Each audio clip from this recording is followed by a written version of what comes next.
Magwawakas ang mga araw, mauuwi sa wala ang lahat ng bagay sa mundong ito, at isisilang na muli ang lahat ng bagay.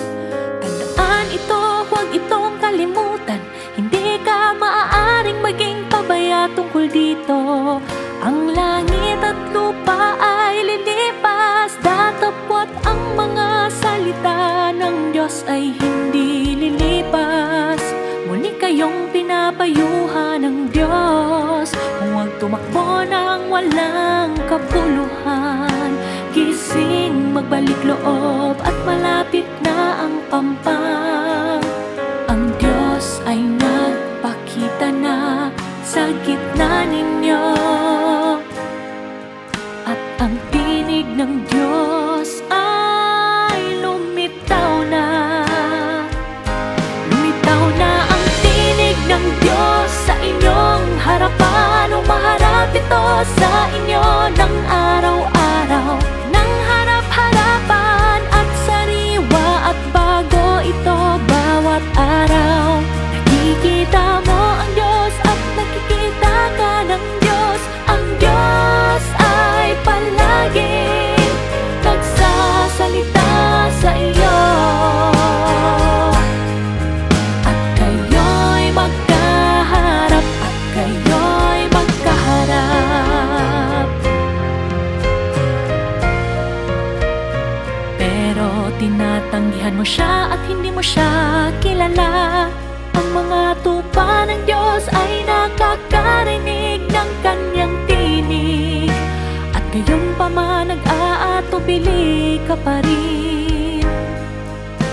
Kumapal ang puso mo, nabulag na ni Satanas ang iyong mga mata, at hindi mo nakikita ang maluwalhating mukha ng Diyos.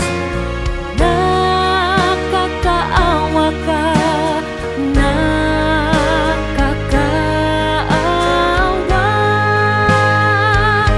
Naipadala na ang 7 espiritu sa harapan ng luklukan ng Diyos, sa lahat ng sulok ng daigdig, at ang Diyos ay magpapadala ng kanyang sugo upang magsalita sa mga iglesia. Ang Diyos ay matuwid at tapat, siya ang Diyos na nagsisiyasat sa pinakamalalim na bahagi ng puso ng tao. Nagsasalita ang banal na espiritu sa mga iglesia. Lahat ng may pandinig ay dapat makinig, lahat ng nabubuhay ay dapat tumanggap. Kainin at inumin lamang ang kanyang mga salita, at huwag magduda. Ang lahat ng nagpapasakop at tumatalima sa kanyang mga salita ay tatanggap ng mga malalaking pagpapala.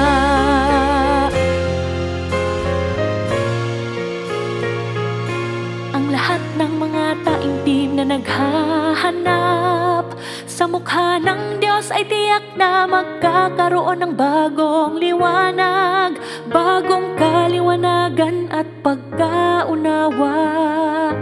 Magiging sa